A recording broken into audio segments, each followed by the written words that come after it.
ಸ್ನೇಹಿತರೆ, ನಾವು ಯಾರನ್ನಾದರೂ ಪ್ರೀತಿಸುತ್ತಿದ್ದೇವೆ ಎಂದು ಭಾವಿಸುವಾಗ ನಿಜವಾಗಿಯೂ ಅದು ಪ್ರೀತಿಯೇನಾ ಇಲ್ಲ ಕೇವಲ ಅಟ್ಯಾಚ್ಮೆಂಟಾ? ಈ ಪ್ರಶ್ನೆ ಬಹುತೇಕ ಜನರ ಜೀವನದಲ್ಲಿ ಯಾವಾಗಲಾದರೂ ಬರುತ್ತದೆ. ಏಕೆಂದರೆ ಕೆಲ ಸಂಬಂಧಗಳು ನಮಗೆ ತುಂಬ ಖುಷಿ ಕೊಡುತ್ತವೆ, ಆದರೆ ಅದೇ ಸಮಯದಲ್ಲಿ ಭಯ, ಅಶಾಂತಿ, ಕಳೆದುಕೊಳ್ಳುವ ಆತಂಕ, ಅತಿಯಾದ ಅವಲಂಬನೆ ಕೂಡ ಕೊಡುತ್ತದೆ. ಅಲ್ಲಿ ಗೊಂದಲ ಶುರುವಾಗುತ್ತದೆ. ನಾನು ಅವರನ್ನು ಪ್ರೀತಿಸುತ್ತಿದ್ದೇನೆ ಎಂದು ನಾವು ಹೇಳಿಕೊಳ್ಳುತ್ತೇವೆ, ಆದರೆ ಒಳಗೆ ನಾವು ಕೇಳಿಕೊಳ್ಳಬೇಕು, ನಾನು ಅವರನ್ನು ಪ್ರೀತಿಸುತ್ತಿದ್ದೀನಾ, ಇಲ್ಲ ಅವರು ಇಲ್ಲದೆ ಬದುಕಲಾರೆ ಎಂಬ ಭಯದಲ್ಲಿದ್ದೀನಾ ಅಂತ. ಅಟ್ಯಾಚ್ಮೆಂಟ್ ಮತ್ತು ಟ್ರೂ ಲವ್ ನಡುವೆ ಇರುವ ಮುಖ್ಯ ವ್ಯತ್ಯಾಸ ಭಾವನೆಯ ಗುಣಮಟ್ಟದಲ್ಲಿದೆ. ಅಟ್ಯಾಚ್ಮೆಂಟ್ ಹೆಚ್ಚು ಭಯದ ಮೇಲೆ ನಿಂತಿರುತ್ತದೆ.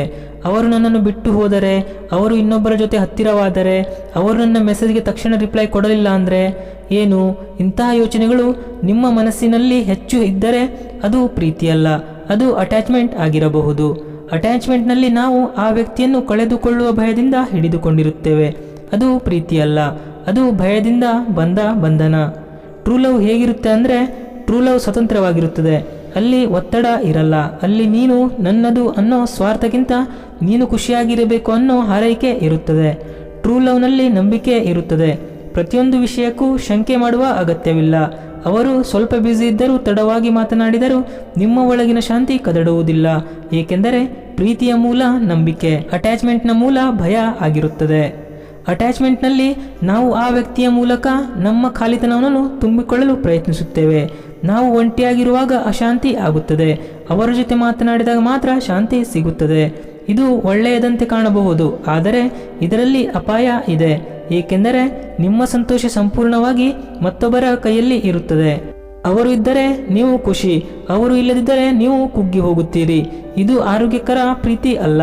ಟ್ರೂ ಲವ್ನಲ್ಲಿ ಇಬ್ಬರು ಸಂಪೂರ್ಣ ವ್ಯಕ್ತಿಗಳಾಗಿರುತ್ತಾರೆ. ಒಬ್ಬರಿಲ್ಲದೆ ಇನ್ನೊಬ್ಬರು ಬದುಕಲು ಸಾಧ್ಯವಿಲ್ಲ ಎನ್ನುವುದಿಲ್ಲ, ಆದರೆ ಒಟ್ಟಿಗೆ ಇದ್ದರೆ ಜೀವನ ಇನ್ನಷ್ಟು ಸುಂದರವಾಗುತ್ತದೆ. ಇನ್ನೊಂದು ಮುಖ್ಯ ಲಕ್ಷಣ ಅಂದರೆ, ಅಟ್ಯಾಚ್ಮೆಂಟ್ನಲ್ಲಿ ಹೆಚ್ಚು ನಿಯಂತ್ರಣ ಇರುತ್ತದೆ.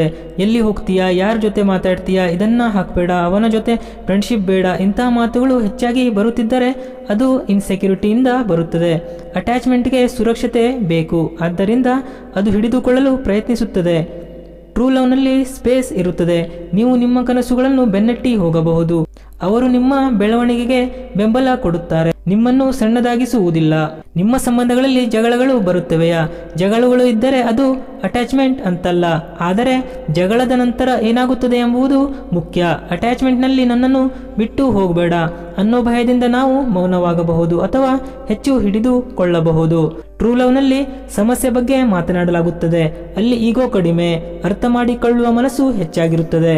ಒಂದು ಸರಳ ಪ್ರಶ್ನೆ ನಿಮ್ಮನ್ನು ನೀವು ಕೇಳಿಕೊಳ್ಳಿ: ನಾನು ಈ ವ್ಯಕ್ತಿಯನ್ನು ಪ್ರೀತಿಸುತ್ತಿದ್ದೀನಿ ಅಥವಾ ಅವರು ನನ್ನ ಜೀವನದಲ್ಲಿ ಖಾಲಿ ಜಾಗವನ್ನು ತುಂಬುತ್ತಿದ್ದಾರೆ? ನೀವು ನಿಮ್ಮನ್ನು ಪ್ರೀತಿಸದೇ ಇದ್ದರೆ, ನಿಮ್ಮೊಳಗಿನ ಒಂಟಿತನವನ್ನು ಒಪ್ಪಿಕೊಳ್ಳದೆ ಇದ್ದರೆ, ನೀವು ಬಹಳಷ್ಟು ಸಮಯ ಅಟ್ಯಾಚ್ಮೆಂಟ್ನಲ್ಲಿ ಬೀಳುವ ಸಾಧ್ಯತೆ ಇರುತ್ತದೆ. ಏಕೆಂದರೆ ನೀವು ಯಾರನ್ನಾದರೂ ಹಿಡಿದುಕೊಂಡು ಸುರಕ್ಷತೆ ಹುಡುಕುತ್ತೀರಿ. ಆದರೆ ಟ್ರೂ ಲವ್ ಸ್ವಯಂ ಪ್ರೀತಿಯಿಂದ ಆರಂಭವಾಗುತ್ತದೆ.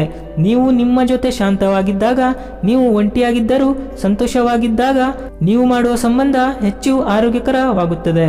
ಇದರ ಅರ್ಥ ಅಟ್ಯಾಚ್ಮೆಂಟ್ ಕೆಟ್ಟದ್ದು ಅಂತ ಅಲ್ಲ, ಅದು ಮಾನವೀಯ. ನಾವು ಯಾರನ್ನಾದರೂ ಇಷ್ಟಪಟ್ಟರೆ ಸ್ವಲ್ಪ ಅಟ್ಯಾಚ್ಮೆಂಟ್ ಆಗುವುದು ಸಹಜ, ಆದರೆ ಅದು ನಿಮ್ಮ ಮನಃಶಾಂತಿಯನ್ನು ಕದಡುತ್ತಿದ್ದರೆ, ನಿಮ್ಮ ಆತ್ಮಗೌರವವನ್ನು ಕಡಿಮೆ ಮಾಡುತ್ತಿದ್ದರೆ, ನಿಮ್ಮನ್ನು ಭಯದಲ್ಲಿ ಬದುಕಿಸುತ್ತಿದ್ದರೆ, ಆಗ ಅದು ಪ್ರೀತಿಯಲ್ಲ, ಅದು ಅವಲಂಬನೆ. ಟ್ರೂ ಲವ್ ನಿಮಗೆ ಶಕ್ತಿ ಕೊಡುತ್ತದೆ, ಅಟ್ಯಾಚ್ಮೆಂಟ್ ನಿಮ್ಮ ಶಕ್ತಿಯನ್ನು ಕಸಿದುಕೊಳ್ಳುತ್ತದೆ. ಟ್ರೂ ಲವ್ ನಿಮ್ಮನ್ನು ಬೆಳೆಸುತ್ತದೆ, ಅಟ್ಯಾಚ್ಮೆಂಟ್ ನಿಮ್ಮನ್ನು ಕಳೆದುಕೊಳ್ಳುವ ಭಯದಲ್ಲಿ ಇರಿಸುತ್ತದೆ. ಟ್ರೂ ಲವ್ನಲ್ಲಿ ನೀವು ನಿಮ್ಮ ಸ್ವಭಾವವನ್ನು ಕಳೆದುಕೊಳ್ಳುವುದಿಲ್ಲ. ಅಟ್ಯಾಚ್ಮೆಂಟ್ನಲ್ಲಿ ನೀವು ಅವರಿಗಾಗಿ ನಿಮ್ಮನ್ನು ಬದಲಾಯಿಸಲು ಪ್ರಾರಂಭಿಸುತ್ತೀರಿ. ಕೆಲವೊಮ್ಮೆ ನಿಮ್ಮನ್ನೇ ನೀವು ಮರೆತು ಬಿಡುತ್ತೀರಿ. ಹೀಗಾಗಿ ಕೊನೆಯದಾಗಿ ಮತ್ತೆ ಆ ಪ್ರಶ್ನೆ: ನೀವು ಯಾವ ರೀತಿಯಲ್ಲಿದ್ದೀರಾ? ನೀವು ಶಾಂತ ರೀತಿಯಲ್ಲಿದ್ದೀರಾ ಅಥವಾ ಸದಾ ಭಯದಲ್ಲಿದ್ದೀರಾ? ನೀವು ಸ್ವತಂತ್ರವಾಗಿದ್ದೀರಾ ಅಥವಾ ಹಿಡಿದುಕೊಂಡು ಬದುಕುತ್ತೀರಾ? ನಿಮ್ಮ ಉತ್ತರವೇ ನಿಮ್ಮ ಸತ್ಯವಾಗಿರುತ್ತೆ. ನಿಜವಾದ ಪ್ರೀತಿ ಎಂದಿಗೂ ನಿಮ್ಮನ್ನು ಭಯದಲ್ಲಿ ಇರಿಸುವುದಿಲ್ಲ. ಅದು ನಿಮ್ಮನ್ನು ಸುರಕ್ಷಿತವಾಗಿ ಗೌರವದಿಂದ ಬೆಳವಣಿಗೆಯ ದಾರಿಯಲ್ಲಿ ನಡೆಸುತ್ತದೆ. ನೀವು ಅಟ್ಯಾಚ್ಮೆಂಟ್ನಲ್ಲಿ ಇದ್ದೀರಾ ಅನ್ನಿಸುತ್ತಾರೆ, ನಿಮ್ಮನ್ನು ದೂಷಿಸಿಕೊಳ್ಳಬೇಡಿ. ಅದು ಒಂದು ಅರಿವು ಬಂದರೆ ಬದಲಾವಣೆ ಶುರುವಾಗುತ್ತದೆ. ಮೊದಲು ನಿಮ್ಮನ್ನು ಪ್ರೀತಿಸಿ, ನಿಮ್ಮೊಳಗಿನ ಖಾಲಿತನವನ್ನು ನೀವು ತುಂಬಿಕೊಳ್ಳಿ. ಆಗ ನಿಮ್ಮ ಜೀವನಕ್ಕೆ ಬರುವ ಪ್ರೀತಿ ಅವಲಂಬನೆ ಅಲ್ಲ, ನಿಜವಾದ ಸಂಬಂಧವಾಗಿರುತ್ತದೆ. ನೀವು ಪ್ರೀತಿಗೆ ಅರ್ಹರು, ಆದರೆ ಅದಕ್ಕಿಂತ ಮೊದಲು ನೀವು ಶಾಂತಿಗೆ ಅರ್ಹರಾಗಿರುತ್ತೀರಿ ಸ್ನೇಹಿತರೆ. ನಿಮ್ಮ ಜೀವನದಲ್ಲಿ ನಿಜವಾದ ಪ್ರೀತಿ ಬರಲು ಮೊದಲು ಅರಿವು ಬೇಕಾಗುತ್ತದೆ. ಈ ವಿಡಿಯೋ ನಿಮಗೆ ಕ್ಲಾರಿಟಿ ಕೊಟ್ಟಿದೆ ಅಂದ್ಕೊಳ್ತೀನಿ. ಸ್ನೇಹಿತರೆ, ವಿಡಿಯೋ ಇಷ್ಟ ಆದರೆ ಲೈಕ್ ಮಾಡಿ, ನಿಮ್ಮ ಅನುಭವವನ್ನು ಕಮೆಂಟ್ನಲ್ಲಿ ಹಂಚಿಕೊಳ್ಳಿ. ಧನ್ಯವಾದಗಳು.